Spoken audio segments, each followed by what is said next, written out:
everybody doing this evening? Great. Come on, how's everybody doing this evening? Great. One more time, how's everybody doing this evening? Well, welcome. My name is Q Parker. This is my brother Michael Southern. I'm here representing Brothers United of Atlanta. My brother here, Michael Southern, is representing Brother to Brother. And we decided that instead of us just watching everything on the news and just watching things unfold, we wanted to do something about it. And we realized that it starts with us. It starts with the individuals. So today is something that I'm so excited about. I'm anxious to get this thing started because it's obvious that around us, a lot of things are happening. And I'll just give you a short story really quick. As all the things were unfolding, I'm watching the news with my 12-year-old son. And he's asking me certain questions that I just didn't have answers to. And I realized that I can't be the only father, brother, uncle who have these questions asked and don't really have a direct, precise answer to tell my son, my brother, my nephew. And I wanted to bring a forum together where we could really have the conversations, because I really believe in my heart of hearts that there are solutions. But we just have to get together and actually start to talk about them and engage ourselves and just ignite the flames. Because in this room, along with yourself and the great panelists that we've been able to assemble, us getting together, we're going to come up with some things that I know is going to be great for us to take back to our homes, our communities, our neighborhood. So again, thank you guys for even coming in here.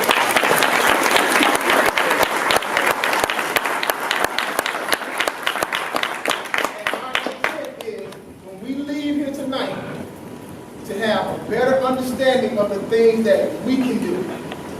And understand that to make a difference, it has to start somewhere. And why not start in this room? Why not start with me? Why not start with you? Right? So Let's get ready to get engaged. Pull out your pads. Get all your questions that you have. No question is a bad question. We have all these experts in here and all these experts in the room.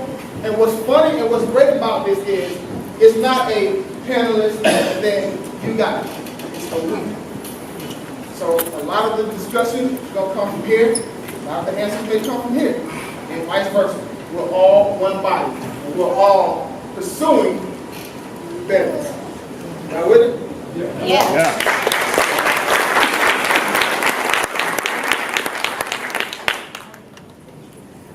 So as we get ready to start, and again, we want to thank you very much for coming. We really want to thank you very much. Let's give yourself a round of applause.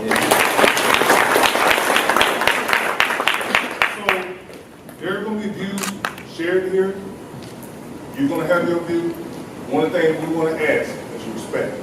You may not like what one say or not, just be respectful. Can we all do that? Yes. Can we all do that? Yes. Thank you. Keep on. And this will be the first installment. We're going to do a series of the state of black men in America here on the campus. And we'll do them quarterly.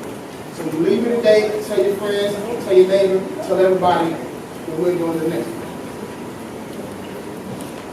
Yes, as well as it'll be more in-depth here on the campus of Morehouse College, even greater partnership with Morehouse College. Before we proceed, I want to ask Bishop Mackey to come up and lead us in prayer.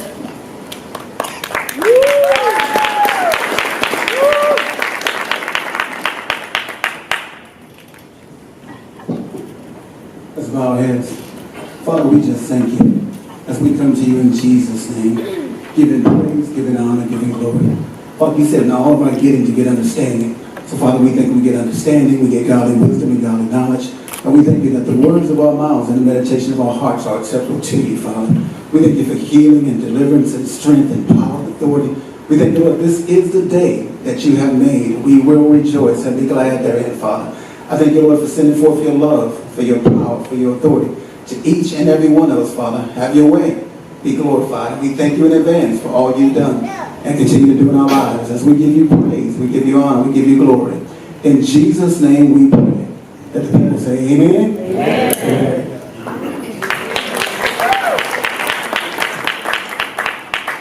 So we're going to get right into it. Before we start, I want to give our great panelists the opportunity to introduce themselves to you. You want to start here to my right? Okay.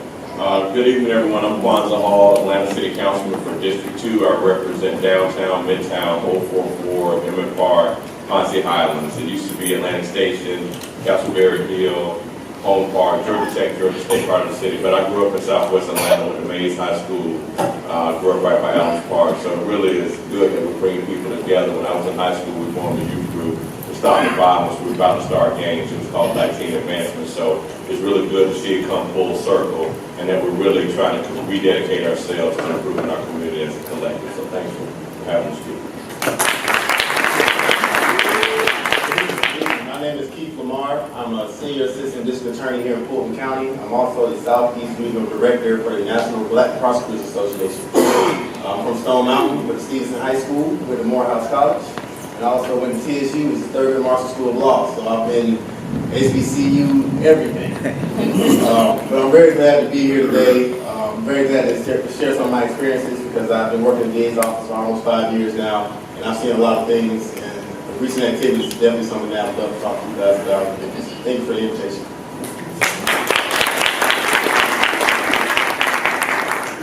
My name is Bishop Mackey from Gabriel Lighthouse in Alpharetta, Georgia. My wife and I came out of Charlotte. God sent us to make a difference. We're serious about kingdom business, helping our people, helping people to be empowered with the Word of God. That's what we're here to do. Thank you.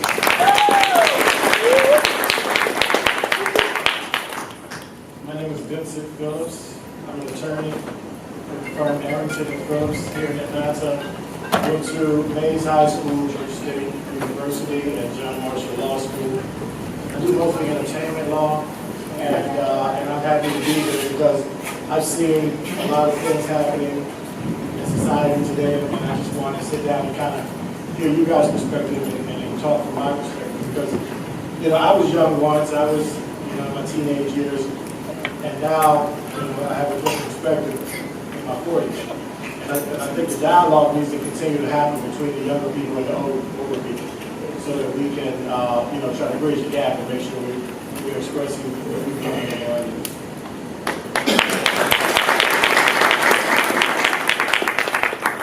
Good evening, ladies and gentlemen. My name is Charles Rambo. I am a 22nd year lieutenant commander from the Fulton County Sheriff's Office, recently retired, working every gamut of the law enforcement system, from corrections to investigations, law enforcement, court services, fugitive, gang intelligence, you name it.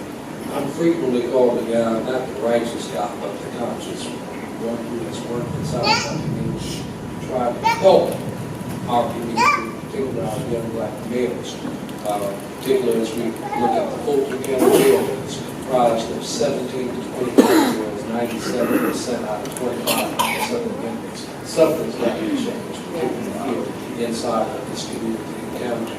With that, that's what I'm here to represent, is what we can do consciously. Not a stranger to Morehouse, serve as a consultant here with some initiatives for conflict resolution, you name it. So I'm looking forward to showing you some of the positive side. At the same time, I'm open to any candid question about the law enforcement community.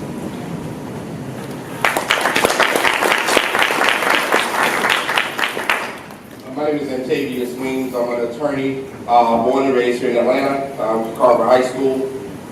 She went to college at Parkland University. Went back to Parkland and got a master's degree. Would have gone to Parkland for law school, they had. I went to Michigan State for law school. Came back here and practiced. I actually prosecuted for a while. Now the firm, the Weems firm, here in Atlanta and Los Angeles, where we do entertainment and family law, high-profile cases. And I'm just interested to share my perspective and to do a lot of listening. Thank you. Good evening, my name is Alan Garden, and I am the Associate Dean of the college. I, for the last 22 years, worked with Morehouse as the Dean of Freshmen, sophomore, and junior in the series. Then we looked at the classroom as Dean of Dean.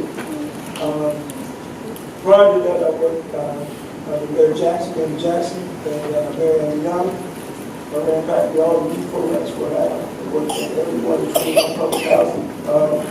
This is back in the day, making sure that those young men who were high school dropouts got their GED and went on to workforce development programs.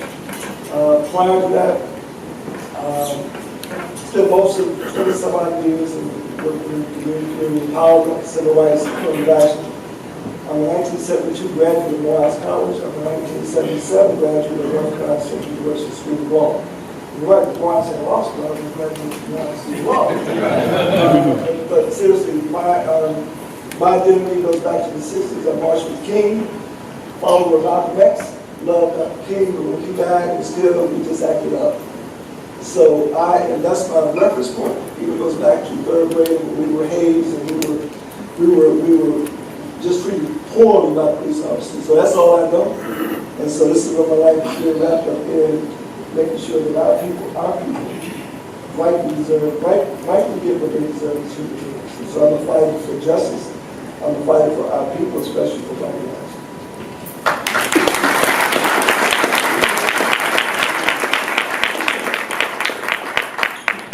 Right on time, man. Welcome to the people, and introduce yourself, Mr. Nolan. Derek Goldsman. Guys, let's put your hands together for our great panelists up here.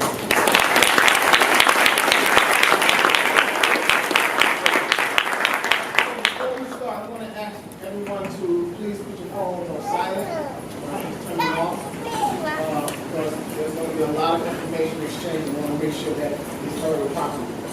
I want to ask a question to the room. By show of hands, who knows the definition of deadly force?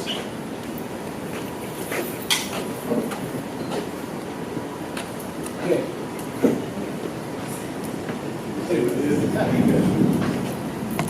Deadly force, that we ask, that we wouldn't take on light and do it in the meeting. Anybody else? Anybody? When you intentionally do bodily harm to any person or being or thing, Anybody else? By definition, deadly force is a term for police tactics that can seriously hurt or kill a person. Police are allowed to use deadly force if they feel threatened. But many say the police use deadly force in situations where it's not even needed, essentially giving police officers a license to kill. So the first question I want to ask to the panelists, and it's no order, just jump in there if you, this is your area, and you don't have some knowledge to get out to the room. How do you feel about the way young black men and boys are portrayed in the media? And do you believe the media influences the way black males behave?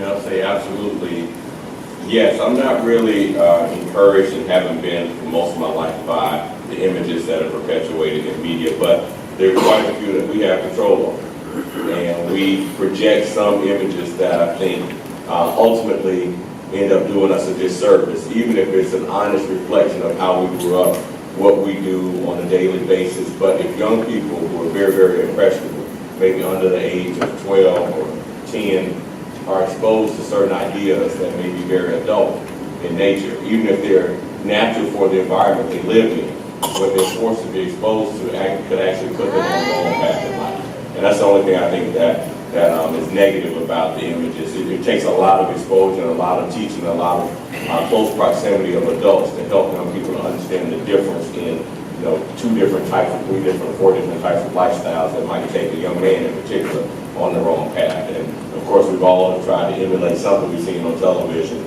sometimes good things, sometimes bad things, and we know what it turns out to be. So. If I could add to that, when we trace back in terms of images, we go back to peonage laws that were introduced legally in Africa, passage of the 13th Amendment, which essentially tried to find a way to keep folks enslaved and in prison in order to satisfy, a loss of workforce in that given time. And what was used in peonage laws was to penalize people according to their lifestyle. Whether you had the means to support yourself, whether you owned property, you were basically categorized and put inside of a box to say, well, here's the type of person that we are. So it's not new. It's something that is passed on from generation to generation to generation. I have to ask and say to our young males, we've got to also, as well, stop giving the media that particular attention which draws that light and focus upon us. Now, watch this. I'm a police officer, but I'm also a black male. I was a black male before I came into law enforcement. So I know, essentially, coming from Gary, Indiana, how we can do things within inside of the community. So with that, we got to stop the reason of how we're portrayed on CNN or Fox or what have you, by the way that we conduct ourselves. That's all a part of making our lives matter, raising our decency and respect for others to respect us as well. Kind of jump in on that. I just want to say, the other thing that CNN and Fox may do is they search for, whenever they have an African-American male who has done something that causes them to want to paint the picture in a certain way, it appears to me that the media tends to look for the most, degrading photo they can find of the person. It appears that they might search their social media because, interestingly enough, I can't remember who it was, but it was this one guy who they put the photo up, and he looked really dangerous.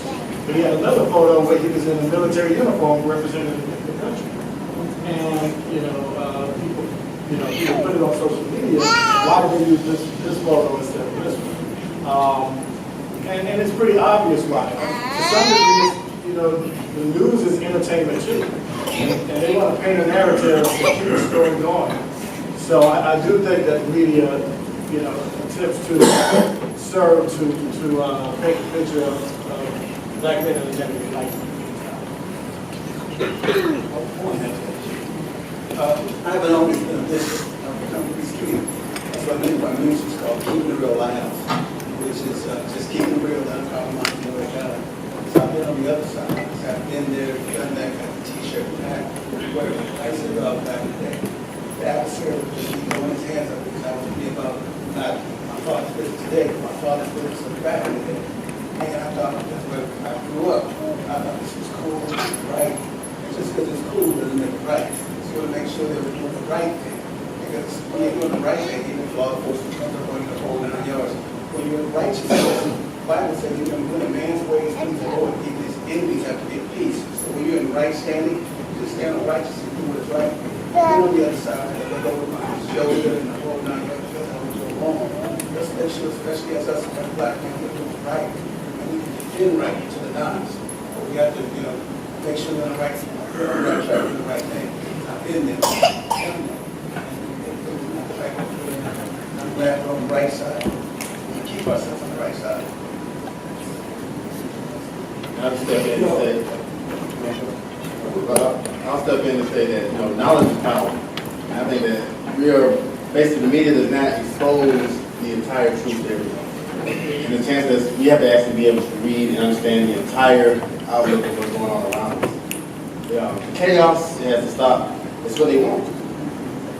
Okay, when you're calm in the middle of a storm, you'll be able to walk out of that storm. And I think that one thing that I've learned when I went to law school is that I really didn't know. I came out, I felt really great coming out, graduated. And I got lost in my life. What? Like, that happens. This is how it works. And I think that we need to learn the rules of the game. If you learn the rules of the game, you can conquer the game. So, there are, if you were to do a lightweight research on the programming of television, and you would ask yourself the question, what shows what groups the positive and negative rights? Just imagine, turn on whatever it is, and ask yourself, how many shows portray African American positive life? From the news to these stories from black people dressed up as women, look at the whole range. There is more money in the dysfunctionality of black folks than there is anything positive coming out. The programmers know that. The question is, who's in the back room designing to put these programs together? It's making money for us. But where are we? Because media is very, very powerful on the psyche. And that's pretty much all that our young folks are watching, even the old folks. Why do we spend a lot of time entertaining ourselves looking at something that's dysfunctional about us? We need to laugh at us. That's programming our minds. Our minds shape our behaviors. Yes. So, what's the question? It's not about us reacting, it's learning. Like the brother said, what the roots create. Who's in the back room? You'd be surprised who's back there. And why are they programming media in such a way that it advances us? That's the question I have. One of our extensions for our ministry is called Tribute Productions. And with that said, our focus is quality TV programs, movies, and commercials. There's a lot of junk out there. Horrible junk. We do need to make a difference. If we can make it, we've got to make up our minds and say we can and we will make a difference. So, you spoke about knowing the rules of the game. So, since the attorney is on this panel, I, for one, I can admit this. I honestly don't know my legal rights. So please, the attorneys on the panel, explain to the room, what are your legal rights? If you're pulled over, what can I do? What can I say? What am I not to say? You're saying on the news that even if you comply, it can still go wrong. So am I to just keep my hand on the wheel? He said go for my license, or do I say I'm not moving my hand? No. You come grab it for me? You know you're not going to do that. But just kind of give us a play on exactly what our rights are, what are you at liberty to do or say. All right. I'll start by saying everybody has a cell phone, and so when I was asked this question before, I went out and I started doing some research. You know, much like you, I've been a black man longer than I've been a lawyer. I've encountered police who have pulled me over, even as a prosecutor, and are treated me like crap because they didn't know who I was. They didn't care, and I was, you know, dressed a little different. So I did some research, and I found an app. And if everyone who has a cell phone, I really encourage this app. I don't own it. I don't get money from it. I don't represent the people who own it. Probably should, but hey. It is called Driving While Black. And this app, actually, when you open it, it first tells you what you should do before you get in your car. That is, look at it, look around, and make sure all the things are working on it. And then once you're in your car and you're driving, if you're pulled over by the police, you hit the button on this app, and it immediately starts your camera.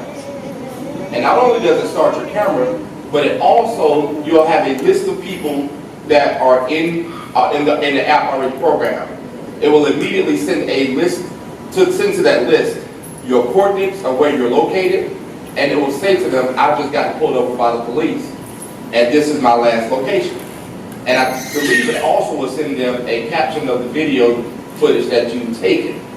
Now, some people might say, that's going a little too far, we don't need it. I kind of think we do in these times. But what do you do? And I'm sure the other attorneys on here will share with you, but what you generally should do. Keep your hands on 10 to 2 until they tell you otherwise. Don't get flippant, don't get smart, don't get nasty. I hear every day people, even when they get tickets, they come in, they didn't read me my rights. Well, I don't know that in every instance they have to read your rights. That's the first thing people will say. They didn't read me my rights. So this, please don't say the judge gonna throw it out. I hate that term. They throw that out of court. No, they ain't gonna throw it nowhere. Please, you know, they don't have to read your rights, but the thing I want you to do, certainly keep your hands on 10 to 2, be polite, understand this. And if I can say, if you don't hear me say anything else, hear me say this. You are not going to win that fight on the side of the road. Even if you ask for a supervisor, understand that the supervisor is coming to support the officer, not you. The supervisor is not coming to mediate. The supervisor is not coming to tell the officer he or she is wrong. They are coming to support that officer who has you on the side of the road. So just do everything that you can do within your reason to get away from that stop, get your citation, and move on. If there are any irregularities or any issues, certainly, hopefully you would have reported it or you would remember it, write it down, file the appropriate action with the police department so that a formal investigation can ensue and then deal with it that way. But do not start an argument on the side of the road because it's only going to end in you being arrested. Interestingly enough, people always say you don't have to submit to an illegal arrest. Well, there are two schools of thought. My school is you should always just don't fight because if you don't submit to what ultimately was a legal arrest, you then create a legal arrest. Because by way of you resisting, the officer is going to generally probably charge you with an obstruction charge. And then you're going to snatch away, or you're going to get that's resisting arrest, or it could be a felony depending on whether the officer believes that you hit him or her. So I would always say just be as polite as possible and just to get away from the scene. Question. Question. Oh, was that advice, is it BC, Philando, or Haiti? Because it seems like we're having that conversation, and we're in the world after these atrocities, where, hey, they can go home. So you're right. We have an upgraded version. No, I think what you're hearing me say is something that you probably heard before. Yeah, that's what. Yeah, you're absolutely right. And I'm not saying to you that if you do all of those things, unfortunately it's time that you'll get to go home. And that's unfortunately where we find ourselves. But at the same time, there are some people in this room that have not heard what I've just said. you know? So it's important for us to lessen the odds of you being in some type of encounter with police. That's the job of what we're doing here. We want to try to arm you with the knowledge. But even if armed with the knowledge, if you got rogue cops out of there, there was a 2006 report from the federal government that says that the Ku Klux Klan actually infiltrated police forces across the nation. From 2006 to 2016, we know that those people are now in their supervisory ranks. So you can imagine that the people who are being stopped or who are stopping you may not very well be people who are okay with just out of the foot. So that's important to keep in mind. You know, even as a black man, I'm telling you that as an African American man, I am more cautious, for example, when I drive through Cobb County. Cobb County stands for come on black boy. And it just is what it is. You just got to be careful. You have to arm yourself with knowledge so that you can make sure that you get home to your family. I just want to piggyback on that question. You can't really see it, the thing behind the light. But I think that when you're following what he said, you follow his instructions, it gives us more ammo to defend you and to punish that person. They won't go home, as some of these officers are doing. In that case, Minnesota, okay, you saw the government come out immediately and say something. Immediately. If you don't give them any other fire or ammo to paint us in a negative light, you can go over there and make a really big things. You're going to have a lot more people supporting you when you follow the right rules. So, for instance, that case right there, that happened here in Atlanta, Georgia, you probably be under right. All right. Speaking of racial, seeing so many folks come through, I'm also a senior instructor that teaches at the police academy, and we teach on these issues of standardized forms and felony stops. I want you all to understand the difference between the two. Number one, if you see police lights pull in behind you, the first thing that you should do is to turn on your hazards and then start moving over slowly into a safe area so that the officer can transact his business.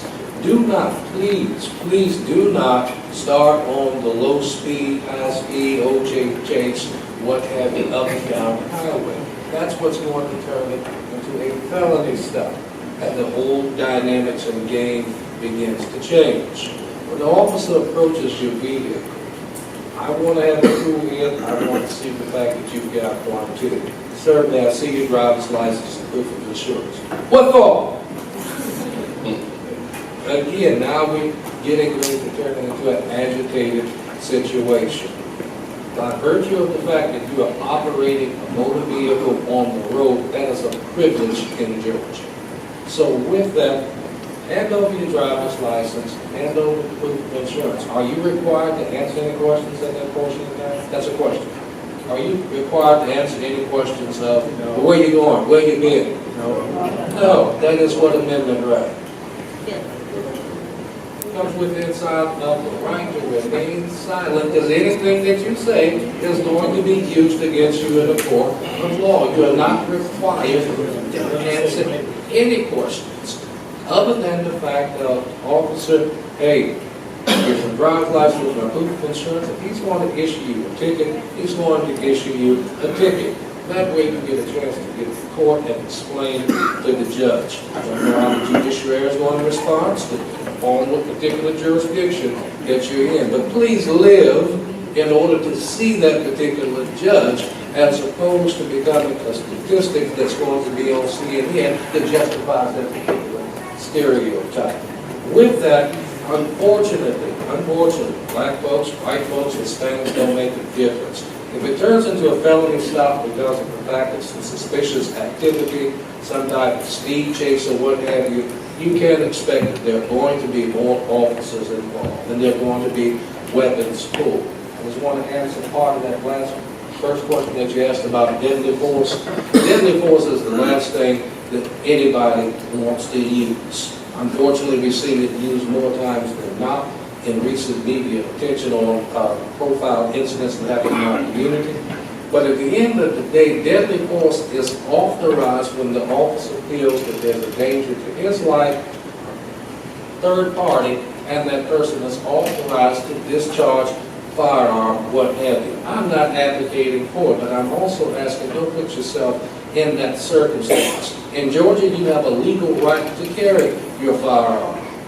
You have a legal right to do that. You don't have to answer any questions about it, but my last thing I'll say to you, if you do have a weapon on you, keep your hand on the steering wheel and explain to the officer, sir, I do have a weapon on my side. That shows the common courtesy, and I guarantee you, at least 85 to 90% is going to put the officer more at ease, but cooler heads have to prevail in that circumstance. Okay, so I just want to add to it, because you mentioned what happened recently. And it's interesting because I've been stopped a couple times over the past year for this or that. And when asked for my license, I just started to make a routine that I say I'm going to now reach for my license. And each time the officer looked at me like I was being, flippant, really, but he couldn't say that I was being rude at all. And I didn't treat it like I was trying to be smart because, I just said, no, so I'm not that type. That's fine. I just wanted to say that. I just want to let you know I'm reaching for my license. Because in this day and age, you don't know what the fear might be with an officer. But when you can make it through, and there are thousands of stops every day, right? So it's not that they're shooting 1,000 people every day. It's not, cops are not just out of shooting. But, sometimes they do things wrong. You mentioned, a couple things. One, the right to remain silent. And I don't know how many people ever noticed that it doesn't say anything you say could be used against you or to help you. It says anything that you say can and will be used against you. Meaning, if what you say helps you, well, we're probably not going to use it to help you. So just be quiet. Because nowhere in there does it say, we will use this maybe to help you if it helps. But when it works, when the system works right, the Fourth Amendment, I was recently looking at the Fourth Amendment. And I've been out of law school for years, so it gets kind of hard. But when they initially drafted those amendments, albeit not for us per se, the idea was we don't want tyranny from government. We don't want the Brits or the police or anyone to just come and be able to look at our stuff, come into our homes or invade our places. And so when used properly, wrongful stops. The Fourth Amendment is really, really heavily leaning towards civilians. Now how often that works for us,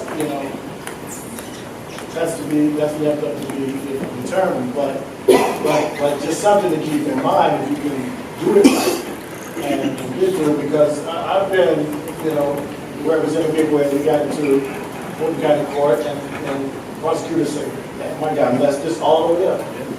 I'm going to, you can get out of there. Because they can look at it and say, this is horrible Fourth Amendment. This is going wrong. And so, it can happen. So you just mentioned something. One second. We don't have time for the questions. I want to get through the panel. To Mr. Mosley, as a community leader and activist, what would you say to the community when we've been taught all this time that we trust the police? And as a little kid, I remember the campaign in my elementary school about officer friendly. And just, this is the person you go to. Anybody or anything the community is going wrong. This is the person you trust. I know y'all feel the same way I feel. If somebody hurt you, you get in your feelings, right? Right? So just talk to us there about how do we even wrap our hands around seeing the people of the organization that are supposed to defend us, but we're blatantly seeing on television like every other day when they're doing the total opposite. But still, they are a necessity. We need the police force, we need the task force, but when we look at it like, man, you hurt me, how do we change that whole mindset to get back on the side of, okay, I'm protecting you now, and I just saw you hurt me 2 days ago. I'll be honest with you, I was ambivalent because I have not really spoken on this issue in weeks. I've just spoken in general. Because I want to be very careful about how I say what I say and how I'm feeling. But there's a warring going on, really. And so, first of all things, history is best qualified to reward all research. And so the first thing you have to understand, why did the institution called policing even, where did it even come from? The institution of policing was created when slave owners needed an institution to go out and capture slaves that had run away. I submit to you that that hadn't changed much. Because even as the police have said, really, they're not there to help you. But let me also say, the other reality of that is this. I've served on the city council here. Mayors hire police chiefs. City council member confirmed police chief. Police chiefs are responsible for setting the culture. See, there's a culture that exists within the realm of policing. I would say in Atlanta, Chief Turner probably does a very good job, on average. But let me also say this, before the protest of a couple of weeks ago, an Atlanta police officer blew a 22-year-old brains out. You didn't know much about it because they didn't tell you much about it. None of the so-called good officers didn't come forward to say, this happened right here in the city of Atlanta. There was no protest in Atlanta because that got covered up for a long period of time until the tension that has been created in the community made the police chief and the mayor have to give that officer up. That didn't happen with Katherine Johnson. I remember very clearly Deputy Chief Dreher, who was the chief of police, got on the phone, got on the news and told us that a 92-year-old was a dope dealer that they ended up having to kill on Neal Street, and we knew better than that. We didn't buy that. None of us bought that. And so the reality of it is this. How do we have a relationship that is meaningful? Is when officers really get out here and they do community policing. And then you have to create a culture. What you have to understand, a police organization is a paramilitary organization. You know what that is? It has a hierarchy. What that means is there's no kid who just got out of the academy can go and tell, they want you to snitch on your neighbor who may be in some criminal activity, but they never snitch on the officer who's in criminal activity. And so it really becomes a tough thing to do, right? Because the structure is the sergeant don't go straight to the police chief. The lieutenant don't go straight to the chief. He got to go through the major and go through a order, and surely the guy who's walking the beat ain't able to walk into George Turner's office or any chief. I'm just saying, I want to use Atlanta, because most of the time they get it right. That's how the structure exists. And so the black bad officer, unlike most people, and I know this is a long way around, but I said through the Katherine Johnson trial, of those officers who were convicted of killing her. And what we found with those dirty officers, because you got great officers, you got dirty ones too. You got great sheriff, you got dirty ones too. How does that much contraband end up in the jail if you got officers all on 100% right? And so the dirty officers always found a way to work together. They would trade days off. They would trade time off. They always found, and here's what I found, that the structure of the police knew they were dirty. They knew they were dirty. But they always found a way to work together. So I say to people, be hyper vigilant. Record everything that you can. When an officer treats you wrong, the bottom line is the other thing I say, whenever an officer does anything wrong, it is your duty to go and file a formal complaint with Internal Affairs. Because what we learned about watching some of these officers, even the ones who have murdered these folks now, when you look in the ones who murdered, and that's what I call it, Sterling, they had so many excessive use of force complaints against them. They'd only been on the force combined time of 7 years and had over 8 use of force complaints, including beating up a 15-year-old. How in the world do they get to stay in the police department? So the short answer is we have got to get involved at the local election level and demand the kind of leadership that will call those dirty officers to task, do what they did with this officer that just shot this boy, 22-year-old, in the head. He's now charged with murder. I don't know if that's an appropriate charge because we don't have a history of getting a conviction against nobody in Fulton County. And so I'm simply saying you've got to be hyper vigilant and understand that, let me just disabuse us of this notion that something is wrong with us. I want you to know as black people, there's nothing wrong with you. It ain't about what you're wearing. It ain't about what you, how you looking. It ain't nothing about that. It is about a mindset that has determined that you're the criminal. You are the one to be hunted. You are the one to be. So hell, there's something wrong with them that needs to be fixed. And that is a issue. That's a leadership issue. I just want to thank you, Brother Bozeman. You made it really easy for me. First, I want to agree with you on the culture that Chief Turner has here. It is one that's probably very different from cultures in other cities that have the same population of African Americans. I remember growing up in Southwest Atlanta. My first experience was officer friendly, but then there was an officer who rode down the street on his motorcycle and he kind of stopped and told us to get out the street, and I was like, okay, maybe we just having a bad day. You know, you're 10, 11.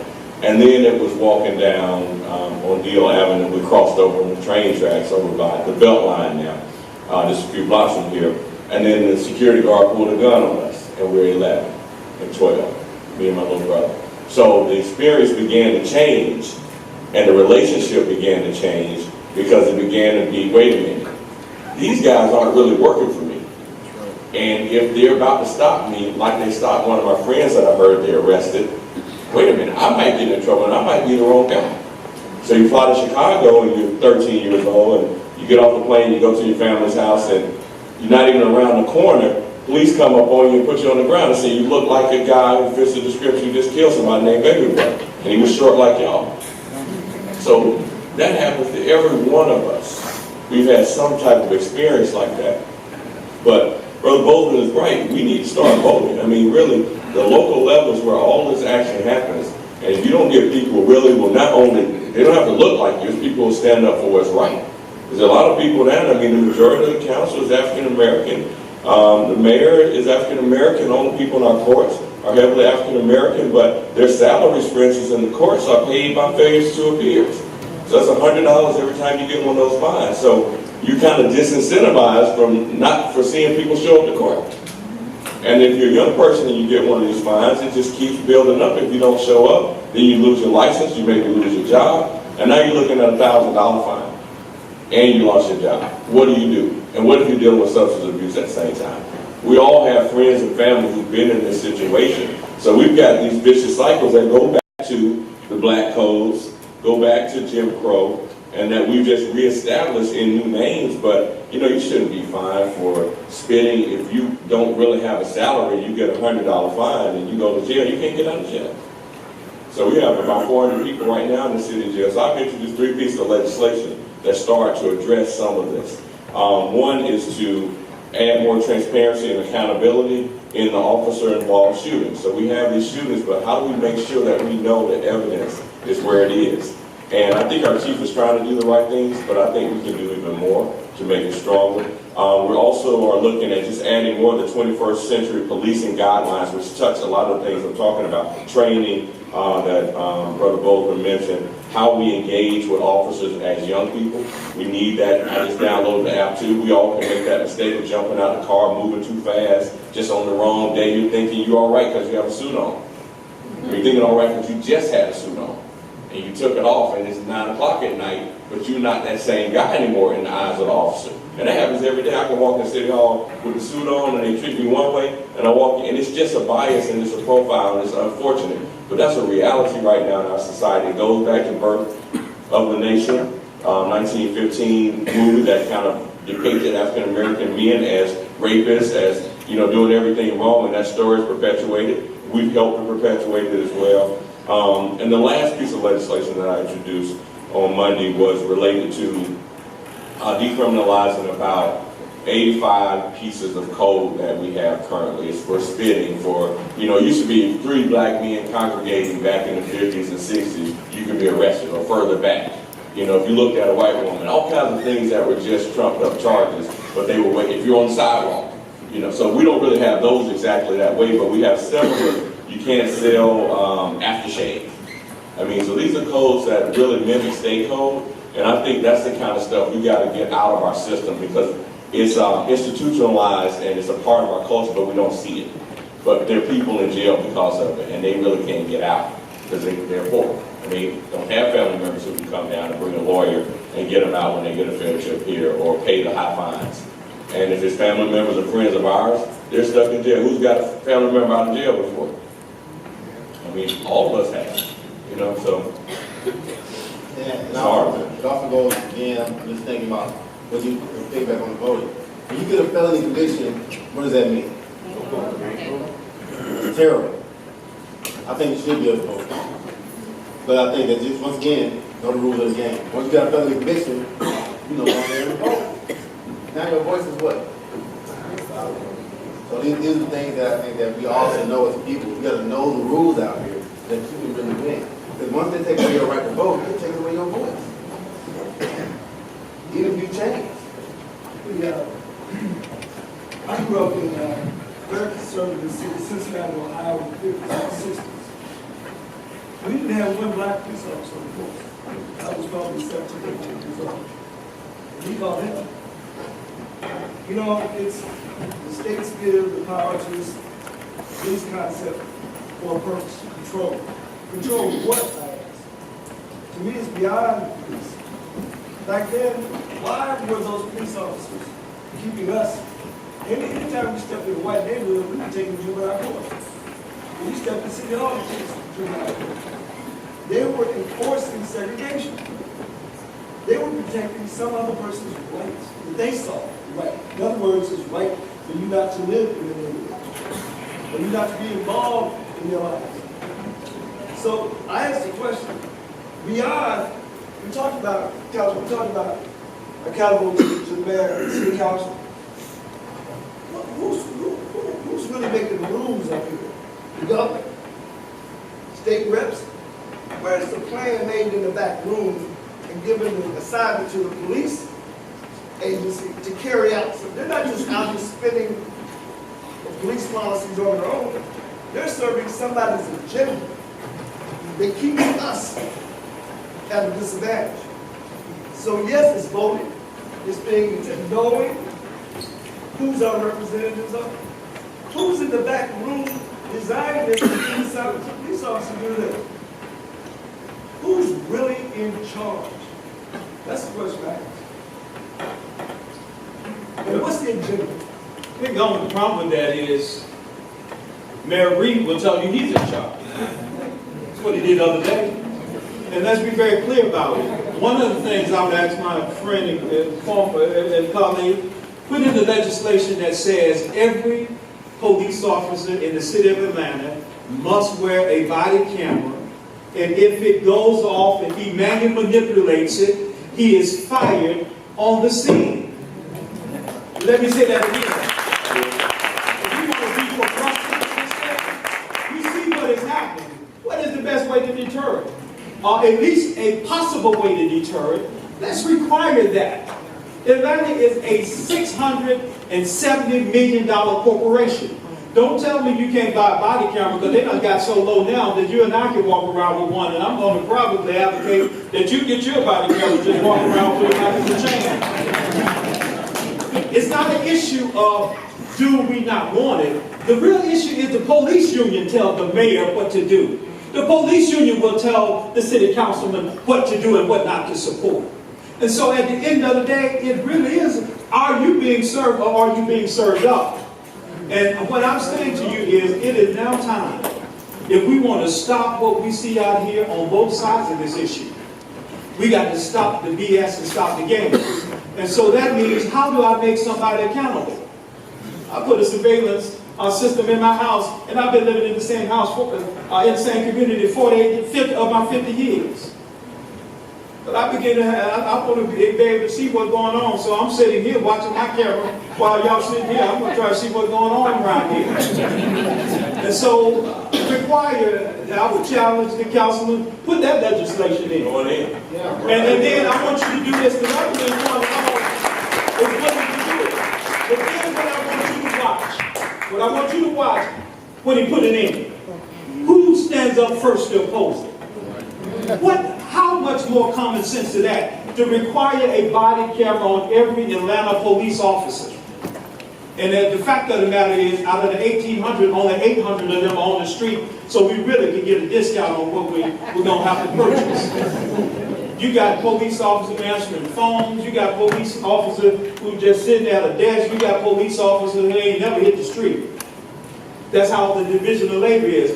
800 cameras, you could buy that tomorrow, it wouldn't even cost the city a dime. But then not only that, because conveniently in one of these murders of a citizen, both cameras on the officers conveniently went off. How is that possible? So if your camera goes off after you manipulate it, you just get fired on the spot and you are held responsible for that action. You see in North Carolina, I believe it was, the governor now came out and said, look, the public paid for the camera, is the public paid for the officer, paid for the officer badge, gun, uniform, everything, but now they say the public don't have the right to see what's on the camera of the police officer. Are you serious? And we will, the folks in North Carolina will accept that. So I'm saying if we want to really get to the issue, heart of this, and good officers don't have no problem with that, because that's for officer safety. That's for officer training purposes. We will see if you made the arrest according to the book. We'll see if he hit you first. We'll see if he pulled out a gun or she pulled out a gun on you. So when we get radical enough to say we're willing to put in that kind of legislation, because the police union going to call the mayor going to call the city council member going to have that thing buried in committee, and it'll never see the light of day. That's how that's going to work. Well, that goes back to electing council members that will do what you ask them to do. Very simple. That goes back to being able to elect them, because I agree that what he said was, if you get a felony, you can't vote. And in a lot of these communities, it has been documented that around election time, a lot of these communities will, and this is why who's doing it in the back room. The edict is, arrest as many of them as you can and charge them with felonies. I don't care if you put them on probation. But if you're on felony probation, what are you restricted on? Well, in Georgia, as retrogressive as Georgia is, you can have your voting rights restored as long as you're off papers. And what that means, you're not on probation, you're not under correctional control. You can get, and they will tell you felonies people without conviction can't vote. That's not true. Once you get off all of the papers, probation, parole, you can have your rights. All you got to do is go down and register to vote, and those rights are restored. You can even vote in Fulton County Jail. This is what we got to make sure the sheriff understands this. There are 2,200 folks in jail. Most of them are awaiting trial. You can be charged, so long as you have not been convicted, you can still vote. And so we need to make sure that we should have Ted Jackson in Langford say, look here, one of the pledges we want before next Tuesday is that whenever an election come up, that some of us allowed to come in this jail and give an absentee ballot. Because let me tell you this, don't you think that the people sitting in Fulton County Jail would love to vote on the next sheriff? They certainly have a vested interest in that vote, don't they? And I will guarantee you this, The 2,200 that's sitting in that jail right now will be the difference in this election. Sheriff Langford will not win by more than 2,200 votes, or Sheriff Jackson will win by 2,200 votes. And there are 2,200 people probably sitting in that jail who are eligible to vote right now. But guess what? They don't know they can because nobody's going to tell them that they can. Unless you have been convicted, you have all the rights that any of us have. And all you got to do is ask for an absentee ballot, and they must provide you an absentee ballot because now, and you're registered, you are a resident of the city, of the county of Fulton, because you're sitting in the Fulton County jail. A clarification, and this is not a disagreement with what Bozeman brought up. One of the avenues that you run up against when you try to get body camera footage and you try to get access to internal affairs files, what have you, if it's an active investigation, there's a state law, the Open Records Act, as well as what's called the Sunshine Laws, that prohibit any person from having access to an open investigation. I'm not telling you that's right, that's not wrong. I'm telling you that's what the law is, that oftentimes shields those particular pieces of evidence from adding. So I understand the terms of trying to pass that at the city level, but there's statute that already covers the fact of that, then we're going to have to get with our legislators in terms of how to change that when you have these type of investigations. Last thing I'll throw in there, how many people here are criminal justice majors? Anybody? Political science majors? Okay, very good. Sir, I challenge you that if you're a political science, criminal justice major, you know, I'm sorry, I'm not looking for Hillary, I'm not looking for Donald.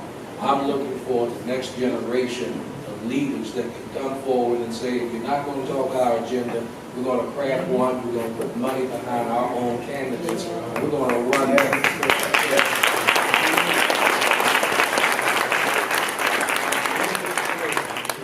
privilege meets complacency, and you apply it to whichever race you want to. Where privilege meets complacency, there is no results. So I challenge you all, please get involved, as they have said. Politics works when we can start making it work as opposed to this foolishness that we're seeing on the political scene, both national and local. Now, we all need to put our hands together for the county.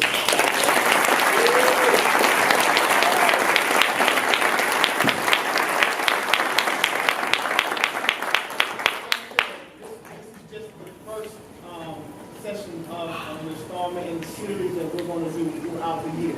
So if there are things that we didn't cover tonight for the sake of time, then we want to look out, because we will do this again and again and again until we all have a clear understanding of the route that we need to go. So for the sake of time, we're just going to open up the room for questions, because the purpose of this is to hear from you guys, understand where your mind is and where your thinking is.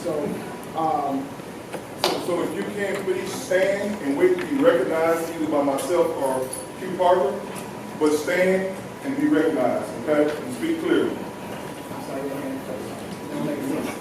Good evening, I'm Dr. Lisa Bratton, and we've done a really good job of talking to those people who are old enough to drive and what to do when they're stopped by the police. But I'm concerned about our young brothers around here who do not drive. What do? They play in the street, they play football, they play basketball, maybe they throw rocks, maybe, whatever. And sometimes they're just doing what they do. As you mentioned, Mr. Hall, can we give some detailed instructions to our young brothers who don't drive, what they need to do if they are harassed by the police? And just before I sit down, a second question about the body cameras. I can be all about the body cameras, but the issue is larger than that. The issue is really, we've seen people with body cameras on, we've watched it on the news in heavy rotation, but the issue is that they're continued to get off. And that's the bigger issue, and that I think is where your point comes, sir, that we need more people in politics, and that we need more people to help change the law. But I really do want to know what my young brothers are going to do when they're harassed by the police.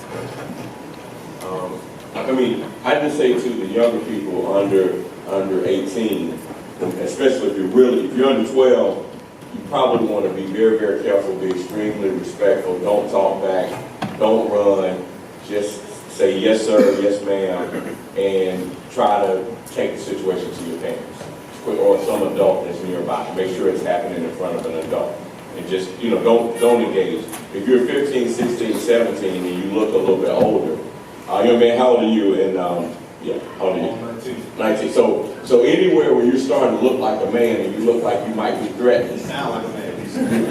that's a situation where you probably want to be extra cautious because, a lot of the officers are more afraid of you than you are of them. And that's what we discovered. And when we saw that fear, we also took advantage of it in a wrong way as kids because we would kind of start threatening them. And luckily, none of them shot us and nothing happened. But when you're young, you're 15, 16, you see that you're a little bit bigger, like you'll be with your uncles or your big brothers, and you start pushing back on them. Be careful with officers in that kind of situation because they're more afraid and they might not have really seen the environment you live in. And they might come from a small town and they see a guy like you and the first thing they're going to think is, this guy might hurt me. And they will use deadly force as he described to deal with a situation that really just required a conversation. And it's unfortunate, but one last thing on these cameras. Now, we already seen that people don't mind killing people on camera. What's that mean? So, but the difference is this, because I don't want us fire them, but I don't want us to get into I don't want us to get into minimizing of that, because what the camera does, people die. what the camera does, and that, let me just say that, it's not to keep you from being killed. It's so that in case you are. Because what people don't realize, in every one of these cases, every single one of them have resulted, yeah, they do pay, cities pay. In every last one of them, there have been civil judgments. Katherine Johnson, $8 million, $4 million. Alton Sterling, that case is going to be resolved by millions of dollars. You can go down the list. Trayvon Martin, millions of dollars were paid out by the county and by the individual. And so what it does is it preserves a body of evidence. Then what it also does is when they show it to us. Because young people were not in the street 4 weeks ago, but we got in the streets when we saw the savagery of what had happened to Alton Sterling. So it reminds us that even with a camera, because we saw what happened to Eric Garner, and what it did to a lot of us is it made us get up and say, no, that's not going to happen again. And so it's better to have it. Don't let them trick you into this false narrative. Well, they'll kill you with the camera on. Well, it's just like if you had a camera with your children at home, and you tell them, look, this camera's watching you when I'm not here, their behavior is probably going to be a little bit better. Don't mean they won't be mischievous, but they'll understand that something else is watching other than we're going to take your word. Remember, the lying Atlanta police officer said last week that he shot into the car because the guy was fleeing after trying to run him over. That's what he said. So if that wasn't some other evidence or another witness or another statement, the only thing we would have heard was this 22-year-old had his brains blown out because this guy was trying to be run over, and they have discredited that totally. So let's understand it is not the end all. It is simply one of the tools to help curtail what we see as escalating violence that's coming from people who are sent to protect us. One question. We talked earlier about the Fourth Amendment. Recently, the United States Supreme Court made an amendment to the Fourth Amendment rights as it relates to police officers. How will that affect us as people with regard to the Fourth Amendment being played in, and just how it will affect us? I actually did a study to change to the Fourth Amendment. This particular change are you talking about? The United States Supreme Court ruled 8-1 in favor of King versus State of North Carolina by police officers being able to, without any right or having a warrant, can actually pull you over and go into search your vehicle, search your home, search your person without actually having any problem or any reason to use it. They didn't really change the Fourth Amendment. What they did was to change the conception of reasonable suspicion and what is considered reasonable suspicion. And hey, listen, the way I see it, the amendments are just that, amendments to the Constitution. Do you have the right to remain silent? You absolutely do. Does that mean they won't beat the crap out of you? No, it doesn't mean that. Does that mean they won't kill you? No. Does The 13th Amendment says what? There's no more slavery. But if we read a little further, it says, with the exception of those who are convicted of a crime. So if you've been convicted even of a traffic ticket in the state of Georgia, you can be a slave. So while we understand that these amendments are there, I don't know that I would just hold that word to be the all in be all. Again, from a law enforcement perspective, as I understood that the Supreme Court ruling, I want you to understand that not only does the Fourth Amendment cover illegal search and seizure, it also covers the use of force. Laying your hands on one particular person under government control constitutes basically a seizure. So with that, the use of force now becomes called into question in the Fourth Amendment about did you use reasonable and necessary force for the circumstance, the whole reasonableness test. If I could transfer that to the young men here, there's a young man that I met that was a rapper. I told him I would use his tagline, stop letting us trick you up off the streets. That's exactly what he asked me to say. And the Fourth Amendment oftentimes becomes that tricky scenario in terms of how we seize things, whether we have probable cause, the right facts and circumstances. I bust officers across the head of the academy all of the time that if the probable cause is not there, once you go to trial, whether you go to preliminary hearing, if it does not fit, I hope the judge throws it out immediately. Because that's a case all over our system as well in terms of how we bring folks into the system. Two things I want you to remember. You can write these down. Please write it down. Very simple. The officer, first and foremost, must demonstrate that he was legally at the scene that he responded to, whether it's by a warrant, whether it's by a plain sight, or whether it was by a call for service. He has to first justify that he was legally there. Just because I'm on patrol, just because I'm on duty, does not always put me in the right place at the right time. The next thing is, if I am legally there, then I must be able to articulate facts and circumstances to say I can legally seize person, property, contraband within my control. But if I can't answer the first question that says what, that I was legally there, then you come into that particular point of an illegal arrest, search, or seizure.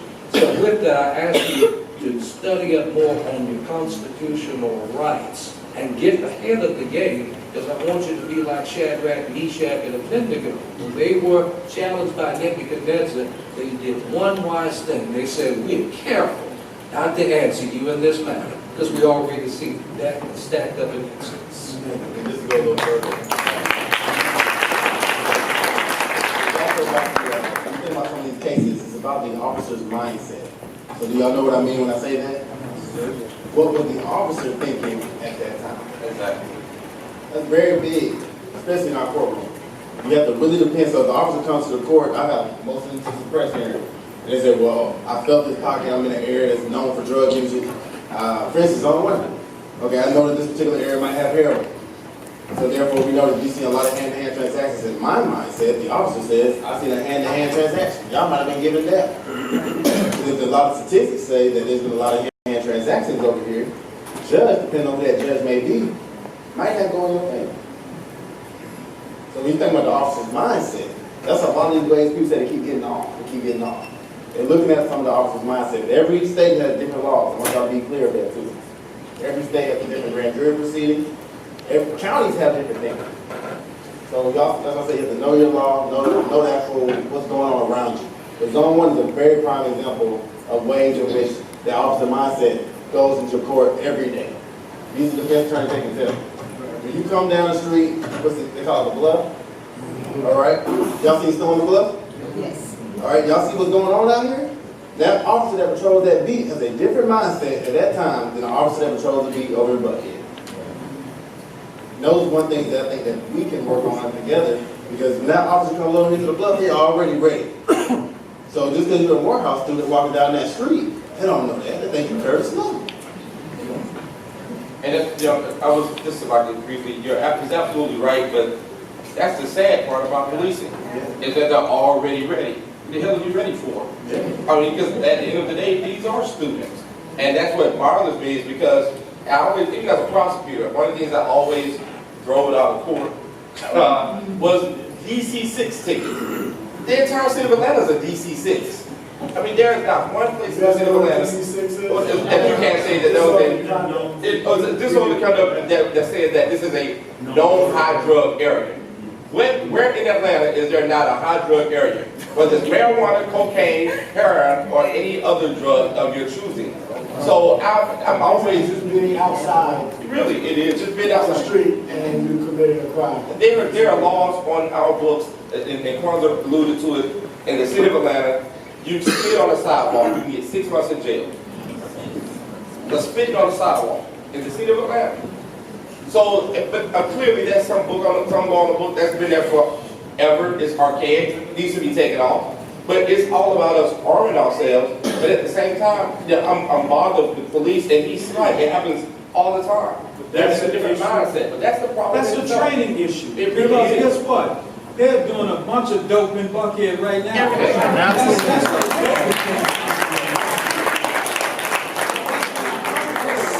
Death from heroin in the last 4 years, 90% white. There have been white folk who done died, white boys died, and white girls in the Bluff because of the heroin trade that they come out of their neighborhoods to get. So that's why we got to deal with training. Because any police officer who tells you, my mindset when I come to the Bluff is, I'm dealing with a criminal people, is an officer who should not be on the force.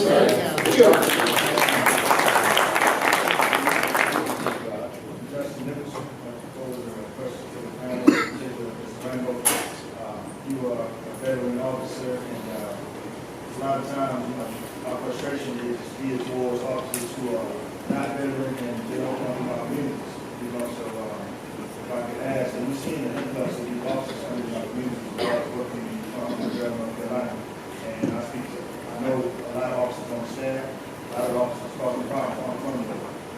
If you could tell us about martial law and what the implications are on us as people. The closest I can come to speaking on martial law, comes down to a very extreme circumstance where the local control cannot bring a situation under wraps. Ferguson and things of that particular nature. And I'm going to be a little biased when I'm speaking legally, and I'm not speaking anything negative towards, at the local level. But that's where, again, where you have to depend upon your sheriff's office. I said sheriff's office because that is your elected constitutional officer that under the Third Amendment, when it deals with posse comitatus, that is the one person that can stand in between the community, military forces. Your elected sheriff, he's elected as a constitutional officer for a reason. But a lot of our sheriffs, and I'm not speaking to anybody in particular, I'm speaking all over, have become too comfortable placing in the position of not fulfilling that duty to stand up. So with that, with martial law, it's an extreme circumstance. Ferguson or in the middle of 75 out there, here just has recently. We have to look at the trajectory. I'm not going to try to pronounce it. You have to look at the different ways that we can do things that won't bring the focus of the National Guard, that won't bring the focus of the President of the United States, into our communities. And that's where we have to come with our own self-responsibility. That's the best that I can speak to that without getting into conspiracy theories. Martial law is essentially a conspiracy theory, or is it something that we should it's something you should be worried about, but I'm saying there's so many different things that get around that particular topic. Here recently we're talking about bringing in the National Guard, for the situation that happened here in Atlanta. So again, we have to think about the different ways that we protest under the First Amendment that protects our right to freedom of speech, that it doesn't cross over into someone else's rights that now says, hey, we're in a state of emergency. You never want your mayor or your sheriff to say that we're in a state of emergency, because essentially the federal government should not be interfering into our business if we're doing the right things ourselves. Okay, so in hearing that, I want everybody to know when you're protesting, watch who you're standing in the front lines with, because a lot of times people on the front lines don't have the same motive as you do. And if we're seen as violent protesters when we stand in peace, you know, then law enforcement officers being brought in, then move blank, we become finger. Not only that, but the people that you're protesting with, sometimes there are people who are planted there for the sole purpose of creating this school. Like you said very clearly, the person that you're next to, all you think is that they're there for a common cause. But it could have very well been somebody who said, go down there and create something so we can have an opportunity and a reason to shut that down. To be honest, I feel like I saw some of that. I went out to watch some of the protests, and I actually saw, you know, people creating a hoopla where there was not one, right? Screaming out to everybody, we're about to be arrested. They're about to tear gas us. And I looked at the police. They drinking water. You know, and I said, okay, you know, is there another incident? So we gotta watch out for that. One second, man. I want to hear from one of my young men. Okay, so I have two questions. Speak up. I have two questions. So, he'll repeat it. So, you know how fear can be proven, right? When the judge says that police acted out of fear, what would happen if a constable acted out of fear? How would the judge do that? And then my second question was like, my uncle's friend told me that the police crashed your car on purpose to mess up the dash cam. You have the right to use your dash cam report since most of the video recorders who record police brutality normally go to jail. You have the right to videotape them since it's your personal device. Yes, you do. Can you repeat the question? Repeat the question. It was a lot.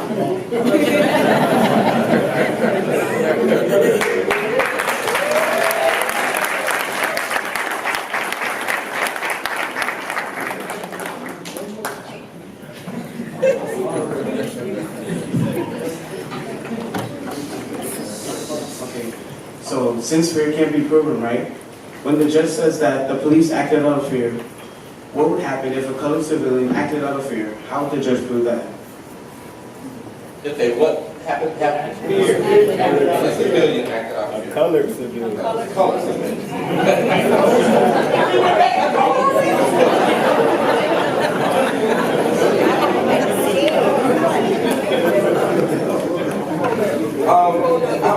I would start by saying, you know, fear absolutely can be proven.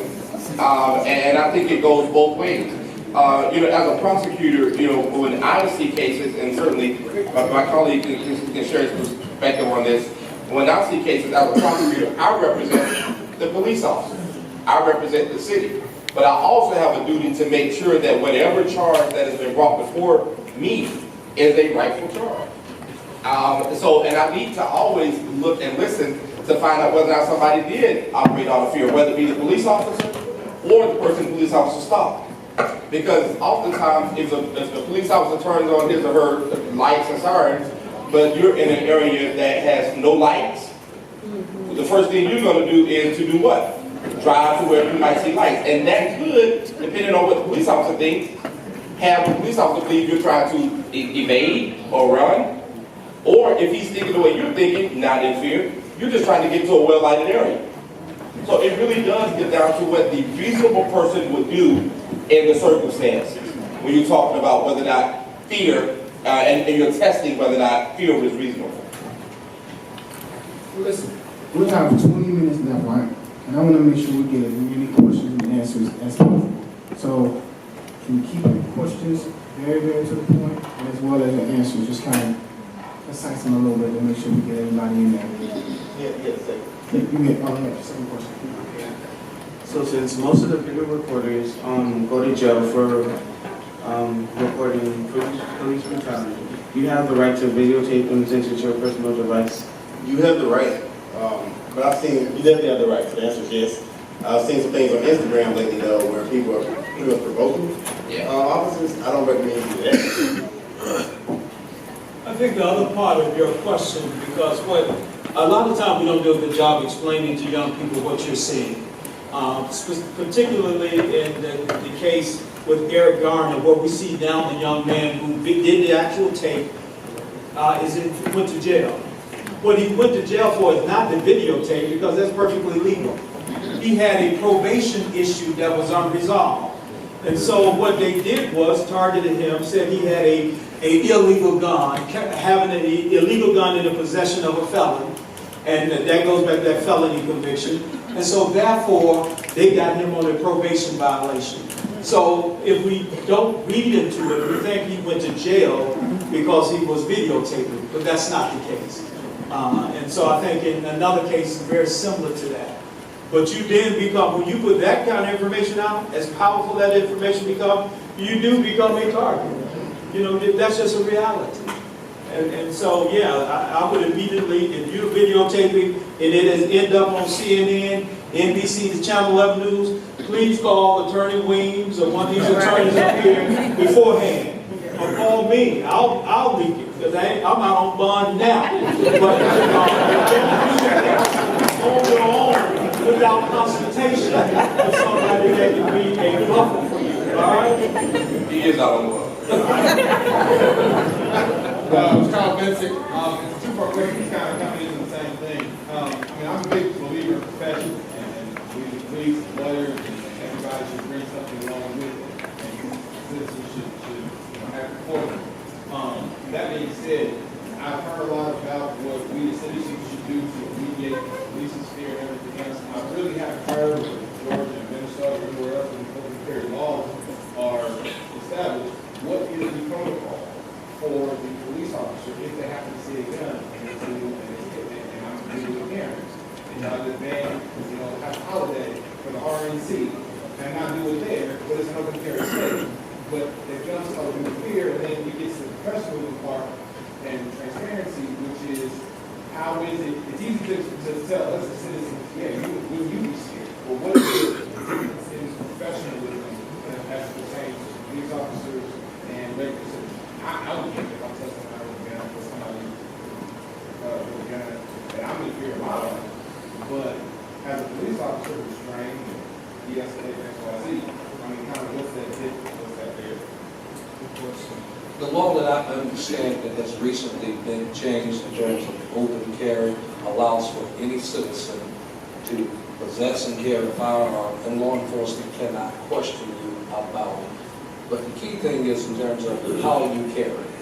If you carry it in the back pocket, if you're carrying it inside of the front pocket, what have you, there are also safety and common sense rules that go along with carrying a weapon responsibly. Inside of a holster, what have you. Even still, we don't have the right to ask you about that particular firearm unless there is suspicion that a criminal act has taken place. Now, I'm a former police union president, and I just found it, and I'll probably go on record, if it gets up there, so be it. I just found it absolutely absurd that the police union president there said, can we put a suspension on the carry law until the Republican convention is over? No, we cannot. It is a fundamental, Second Amendment right that has been guaranteed, as well as a Georgia right, or even in Ohio.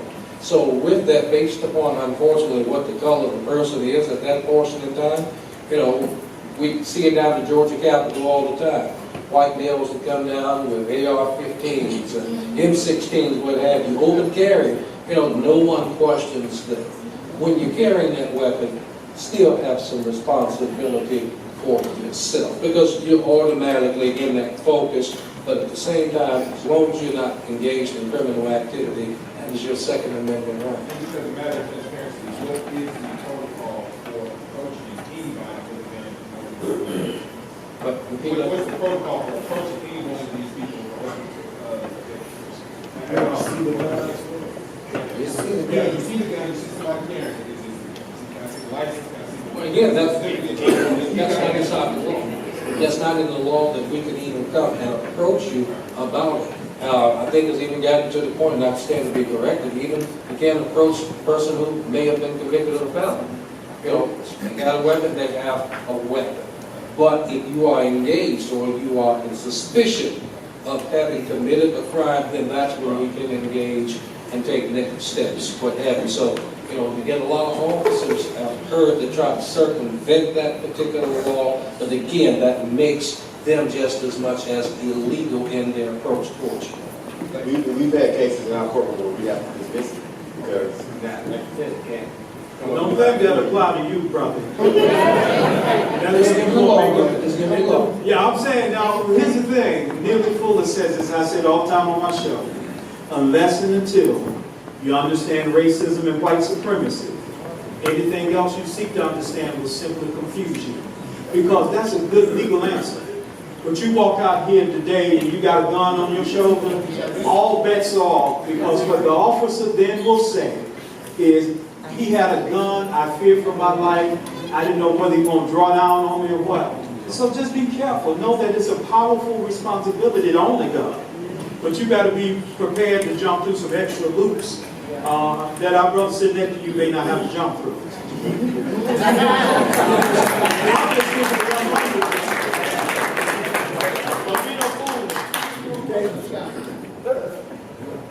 Dr. White, member of Legislative Band. First of all, very quickly, we have to be clear that there are two criminal justice systems. One for people who have an attorney, and the other one for people who don't. It's a reality that the court, the judge, and the entire process behaves differently when you do not have representation. But I have a very concrete question. Can someone explain reasonable suspicion and probable cause, especially when you're stopped? Help me understand reasonable suspicion. Legally or actually? What's that? Legally or actually? Yeah, both. Look in the mirror. I'll do the actual. The reasonable suspicion is you being blackballed there.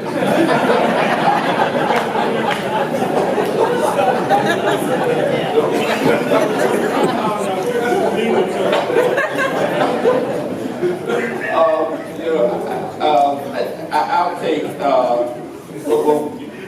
don't need some help on this one. Reasonable suspicion is not the same as probable cause, clearly, but probable cause means you have more, you've seen more that, hey, this is actually probably going down the way I thought. Does that make sense? I'm trying to be real general because it's very broad. Yeah, it's like when you're painting. It's reasonable suspicion means I'm driving like, maybe, I don't know. I can't arrest you. Okay, it's like, maybe. But probable cause, you're going to a different level. It's increased, meaning I got a little bit more that I'm feeling about this current situation. It's very close. I understand. It's just right here. Okay? And, I mean, that's, one is you see the gesture, and the other is you smell the weed. Right. And to put it in the legal terms, reasonable suspicion is an articulable, I shouldn't use the word to describe a word, but you have an articulable reason to believe that a crime is getting ready to be committed. Probable cause means that a crime has been committed and that you are likely the person who has committed that crime. So that's the difference. Reasonable suspicion is I'm driving behind you and you got tinted windows and I see something coming from the window and I don't know it to be cigarette smoke or marijuana smoke. So, when you jump for the probable cause, when you walk up and you say, "What's up, officer?" Oh, he's his face. There you go. I'll give it to you from another perspective. Reasonable suspicion from an officer's perspective could be a burglar alarm just went off. There were 3 males standing in the area. When they saw the police, they ran. Reasonable suspicion tells me that they may have been actually involved in that crime.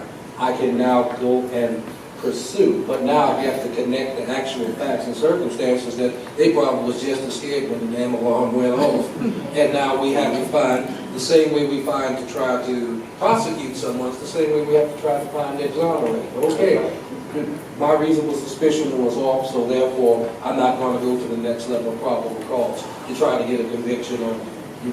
A lot of things can be settled on the street before they can actually have to go to court when we have officers that think with some common sense. So regarding searching the car, is it reasonable suspicion and in fact, the Supreme Court has actually had a case about 4 years ago that came out with respect to whether or not reasonable suspicion allowed you to search a car. And in fact, I just did a training with some police officers with respect to whether or not reasonable suspicion gives you the ability to search a car, because there were instances where a driver, I'm sorry, we only have 20 minutes. I'll talk to you, I'll give you a chance.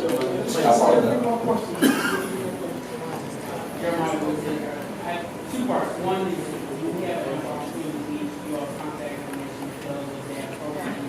to work on our business product. Absolutely. The Yes. second question is, how would you say accountability is held in the public schools? So a lot of these issues that we have, you know, a lot of times when we talk about Black Lives Matter, you know, the first thing people like to say is that, well, all cops are bad. So would you say that the cops that don't speak against the cops that are bad are just as responsible if they know that things are going on? Or is that an issue, like, you know, they talk about blue wall silence, is that the same as when you're in games, and, you know, the brother just did something and you don't say anything on him? Where does that fall within legality and who's all responsible for things like that? I mean, I'll try first stab. I think Brother Goldman dealt with some issues in particular around that. But, you know, in any group, when people are forced to protect the group and they're doing something that's illegal, it's illegal. It doesn't matter if it's officers, if it's in the gang, if it's council members. You know, we see that, and then usually the whole group goes down, or a lot of people go down, right? So I don't think there's any exception that you can give. We do have what's called a citizen review board. There probably is some work that needs to be done to strengthen it and really add a different layer of, like I said, transparency and accountability in officer-involved shooters, especially, but any type case. And then in the county, in the city, we also have the Public Safety Committee, where council members hear from the chief and hear on these cases. And then in executive session, we have our legal briefing. So it's sometimes difficult when you're in a position like myself. We have to deal with it as protecting the city. But at the same time, we got to make the right judgment and say, wait a minute, what's right in this case? And that's really the hard decisions that sometimes council members and mayors are put under. And that's when the rubber meets the road. Can you make the right decision regardless of what the evidence tells you in this? What do you feel? And if there's room that gray areas where it really comes down to it, and that's what Brother Bozeman was saying earlier with the Katherine Johnson case. If it doesn't sound like it, you know, you tell me a 92-year-old woman, or this guy just drove up and shot somebody, so that's why the mayor chose to fire, or the chief was ready to fire him. And the reason Black Lives Matter is so important in your role as citizen advocates, the councilman, and when I was there, I was a fiduciary agent of the city. What does that mean? I have a responsibility to look after the finances of the city. In the Katherine Johnson case, when that lawsuit was served on the city attorney will tell you, you cannot go out, or you should not go out and say anything about this, because you're an agent of the city. So ultimately, your responsibility is to protect, to some level, to some extent, the city from financial harm. And in every last one of these shootings, the city has had to pay millions of dollars in settlements. And so the greatest thing you can do, and that's why I love Black Lives Matter, that's why I advocate for them, that's why I do everything I can for them, is that they've become the citizen advocates on this issue that's so critical. And a lot of times the mayor's conflicted, the police chief sometimes conflicted, they want to do the right thing.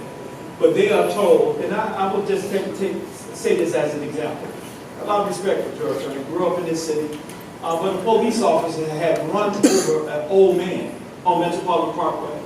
And all the family really wanted was somebody from that police department just to acknowledge that this man was ran over by an officer who was speeding, not going to a call.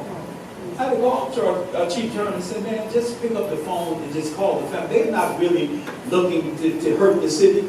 They are hurt because this was their father. It was first reported he was homeless. And of course, you know, nobody give a damn about no homeless people. So, you know, the result of that whole thing was just pick up the phone and call. But the law department told them, no, don't do that. Because if you call, it may be tantamount to an admission that you did something wrong. So if the citizen advocate doesn't get involved, go to the Public Safety Committee, make some protest about it, a lot of times these things just fall in administrative malaise and never get dealt with. And Derek's right, you should come down. You're all welcome to come down to our council meetings and participate and speak your mind. The Public Safety meeting will be held on Wednesday. We'll make sure you email it out. So people really, you should come down and just listen if nothing else, but really express yourself. Anything you got a pain about, we're open to hear from you. Where is it? At City Hall, 55 Trinity. It's on Wednesday. We'll email it out to everybody who's on the list. So, And all the committees. this is our time. Hope you guys have really good informed. You got some really good education. Again, this is the first of the series. We'll definitely do this again. And before we get out of here, we'll also have the panelists give us a quick closing remarks.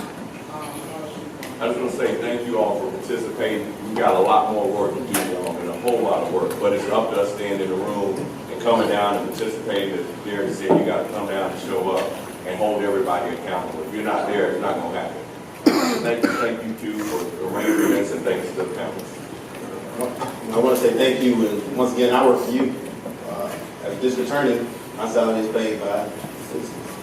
And I think that the way we start to get better is having conversations like this, where we're able to sit down, discuss it, and boom, come up with an idea. At the end of the day, I'm here, I love you guys. I'm just happy to be in the room, because at the end of the day, I mean, I'm from here. You know, I went to Morehouse, I was a Morehouse man, I was very happy to be a Morehouse man, I always will be one. And at the end of the day, I cannot do anything when I don't have any support from you guys. So feel free to talk to me after this is over with. I'll sit around as long as I need to. I don't care. I'll stay around. And thank you again.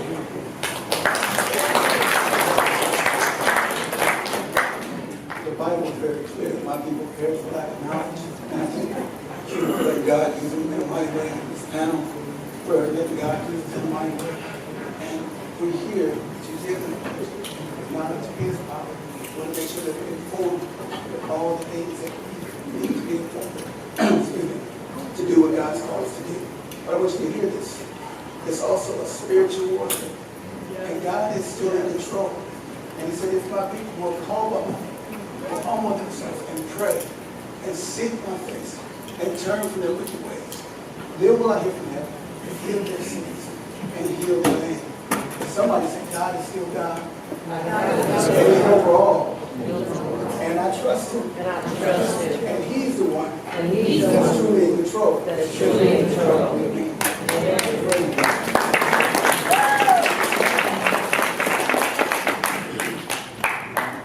I want to say that it's very encouraging to me to see so many young people here. I think there's still a little bit of light outside, and you guys could have been out and about doing, this and that, what have you. And 19 years old. A lot of times it's tough to get 19-year-old young men and young ladies to come and sit and be involved and hear ideas about how to impact your community and how to change your community. So I actually want to applaud you guys.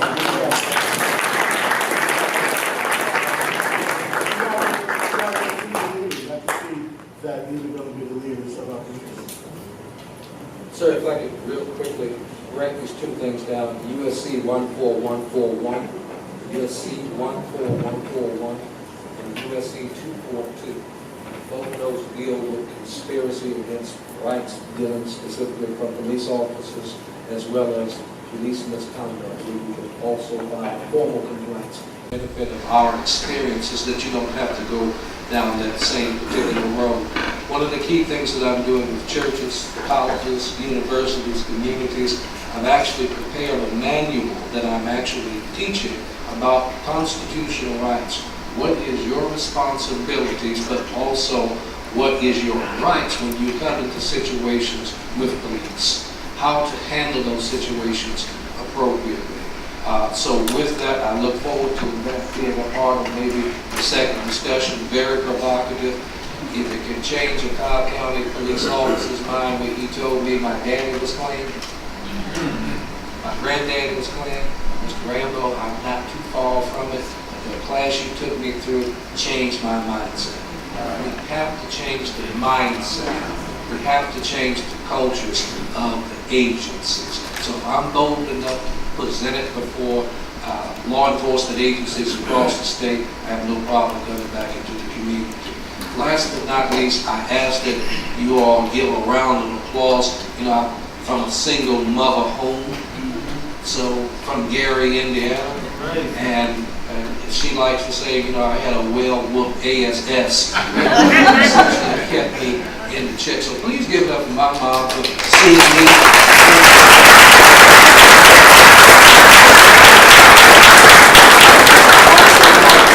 Also from a single white home as well. I was recently married as my wife back there in the back.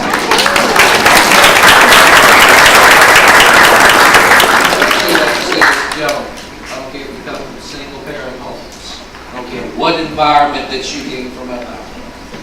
I'm a little narrow behind it, making something of myself as being a hard-headed, rebellious child. Obviously, God has plans for those type of people who want to make change. Don't make your situation your excuse. Make it the direction that you want to be.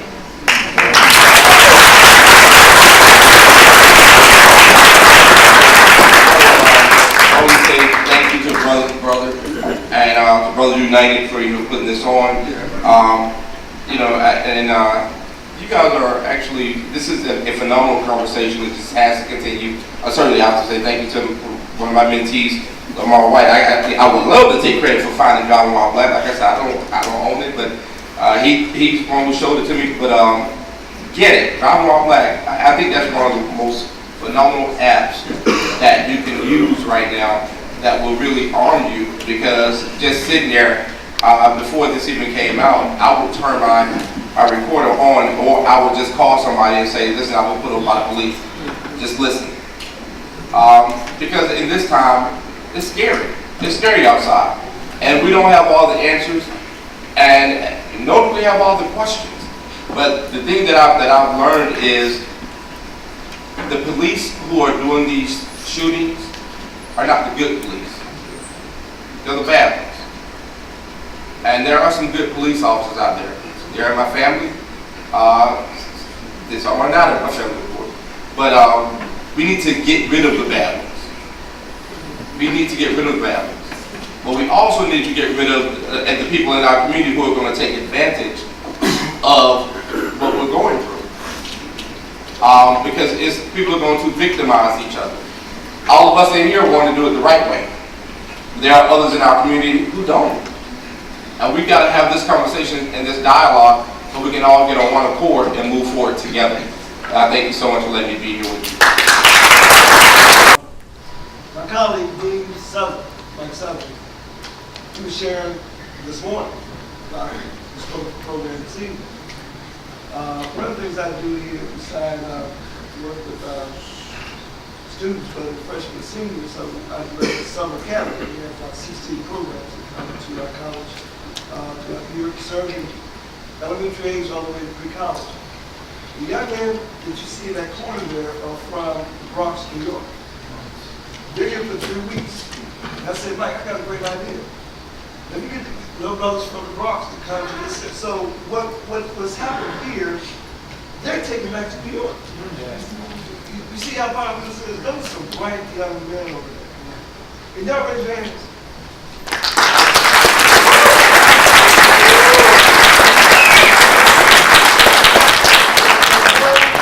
They may not know, but their teachers don't require the right paper on this exercise. This is only going to work. I mean, these are some smart young men. Believe me, they take this information back to the Bronx. Am I right? Yes. Okay. So, but I do want to leave you with this. I'm old school. I was blessed to grow up in the era where black men ran our communities. Whether they put air in the bicycle tire, or they were close by their back. But they ran and took care of protecting the black community. I was blessed to come up with it. But over the years, I've witnessed the experience of the erosion of that. Ever since carjacking was invented, that just told me right there, we lost control. The question was, earlier was there, what do we tell our young boys about how to deal with police? We, as the elders, we need to step up and do a better job to make sure they are trained in how to behave. This is a training, this is not just a one-time hit. We have a lot of wonderful organizations that serve our young black men. But that needs to be high on the agenda in today's time. They look at it. They try. In 1964, Ella Baker, a community organizer, said this: until the killing of black men, black mothers' sons, become as important to the rest of the country as the killing of white mother's son, we who believe in freedom cannot rest. I'm here to let you know, young people, we can't rest There's nothing wrong with you. You are not defective. You don't have to run twice as fast and jump twice as high. We desire to live in a world where we will, our character will be what will be judged by, right? And so don't let anybody lull you to sleep to make you believe that there's something wrong with you. There's something wrong with them. And so we want you to be the kings and queens that God created you to be. There's no power in living in fear. I'm free, and when I walk out this door, my life ain't mine anyway. I'm not going to be recalcitrant. I ain't trying to challenge the police authority, their right to govern and the right to do what they do. But also know that freedom ain't given by an institution, it was given by God. And don't be afraid to assert and stand up for yourself and for your rights. When I say I'm out on bond, I was protesting. I was protesting when I was a student over at Morris Brown. I was arrested 5 times, so don't let them make you think that an arrest on your record will keep you from doing whatever it is. Just make sure it's for something righteous. You know. Because I had to ask, what was 12-year-old Tamir Rice doing that was so wrong? Why were they so afraid of him? He was 12 years old. Then I have to ask from a historical perspective, well, what were any of them doing that was so wrong? And so I just say to you, let's make sure that it ain't just about us individually, right?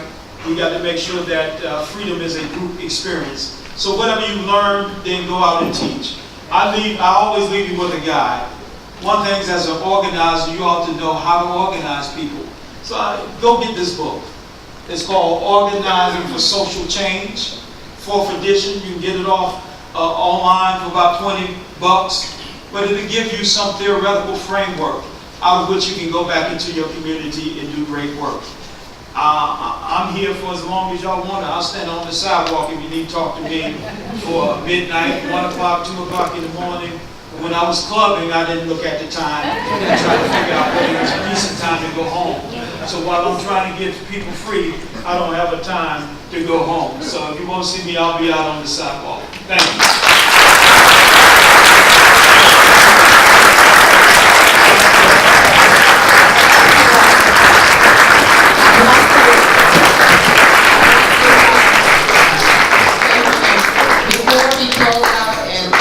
I would like to say my thank yous and bring up Pastor King Edward Long to do our closing prayer before dismissing everyone and taking photos.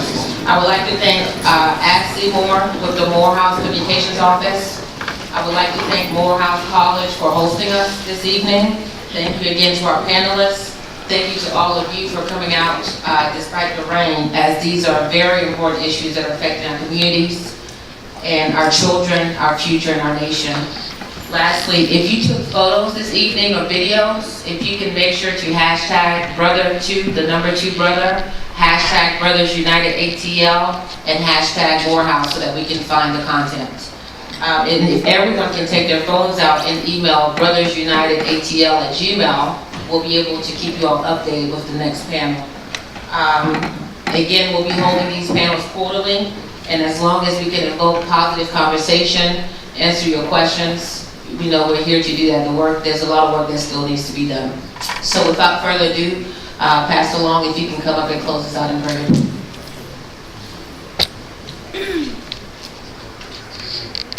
Good evening. Good evening. Kid, you gotta forgive me. You know me though. We go pretty far back. And my last name is Long. Just want to put that out there. So this may take a second, but I think it's necessary.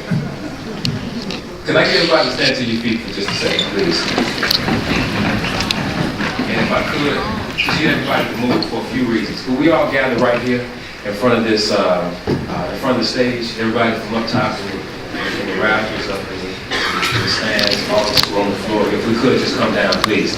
I'm gonna move as quick as I can, but it's just what's on my heart at this moment in time. If we're moving, I want to definitely say hello and greet all of our panelists, all the clergy, all the city leaders, activists. Thank you. Thank you for the work you all have done, not just today, for me, quite a few of you, and you've done some major things in this city and in this nation. So as we're moving on down, I want to share a few things, and then I'm going to get out of the way, and we're going to do photo ops and all those type of things.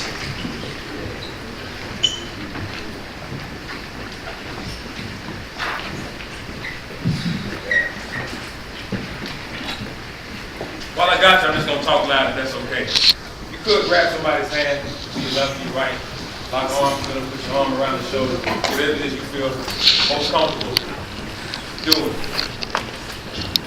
Some of our parents were saying, I definitely want to celebrate all the young men, all the teenagers that we saw who came out. The Word of the Lord talks about all of our get an understanding. And some of the nuggets that were dropped tonight may help us to see another day if we get caught in one of these situations. It's not always about being right, but it's about being able to think through a tough situation. My people perish because they don't have vision. Where there's no vision, people perish. And I know many of us are watching a lot of the clips and things that happened over the past 2 weeks, over the past year, over the past decades, even from when you all were youth and things of that nature. And as long as we're watching those images, we are rehearsing the pain, and that's what we're seeing. What Dr. King did for us, I believe, is he gave us a vision of something greater and something better. I see little black boys and little white boys at the table of brotherhood. I see this, I see that. And many of the things that he saw, we now see, and we've gotten there. I believe now in 2016, we need some new vision. We need to begin to speak new things, see new things, so that we can work to get there. As long as we're focused on what we see, that's all that we will see. But it's amazing what we will see when we decide what not to look at and see something greater. The Word of the Lord says that more senior men will dream dreams, and young men will have visions. We'll gather here tonight, dreaming and having vision. And it's a time now we want to have to begin to police ourselves, educate ourselves, and hold ourselves more accountable. I have a vision where men will not just go to the club and turn up, try to get a girl's number, to knock her off and slip up and get her pregnant and don't want to deal with it. I have a vision that we will turn back to the Lord because He is our source. I have a vision that we will educate ourselves and we will do right by one another. If your vision is all about you, then it's selfish and it's too small. We have to have a vision for one another. That's why I asked us to come down here to the front. That's why I asked us to lock arms and lock hands. That's why, because these cameras need to see that we have a vision for one another. And if I can see greatness not only in you, but help to cultivate it, then we will begin to change our community. Can you see it? Yes. Can you see it? Yes. Can you see it? Yes. Take a few moments. Look at the person on your left or your right and just begin to speak into them. Just begin to speak into. I know it may be a little uncomfortable. But you, I see nothing but the best for you. I see nothing but the best for your family. I see nothing but the best for your children. You might be from the back. I don't know. Hey, let's go. I see nothing but the best. I see nothing but the great. I see nothing but the great. I see beyond what you know. Your future is brighter than your past. Your windshield is so much brighter than your rearview mirror. I see nothing but greatness for you. Can we take a moment and just have a moment of silence for all the lives that have been lost, here locally, nationally, and globally. No matter what side of the fence, enemy, friend, adversary, comrade, or what have you, we're all of God's children.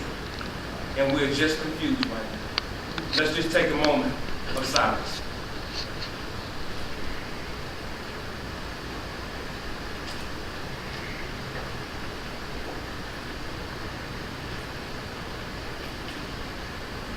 Father, we thank you. We love you. And we praise you. Our faith may have been shaken, may have been rattled, but we're back on track, Father. And we're focused. We're focused on a better now and a better future, Father. And we're leaning on you and your Holy Spirit for direction always. Not some of the time, but always, Father. Lord, don't forsake us, even if it seems that we forsake you at times. Remind us of who we are and the purpose that you placed inside of us in the beginning of time. I'm sorry, when we were in eternity with you, Father. Thank you, Lord, for awakening our purpose. And we make a promise and a commitment to do two things. Love you with our whole heart and love others as we love ourselves. You said it, we believe it. If you agree with this prayer, let me hear you say, hallelujah. Hallelujah.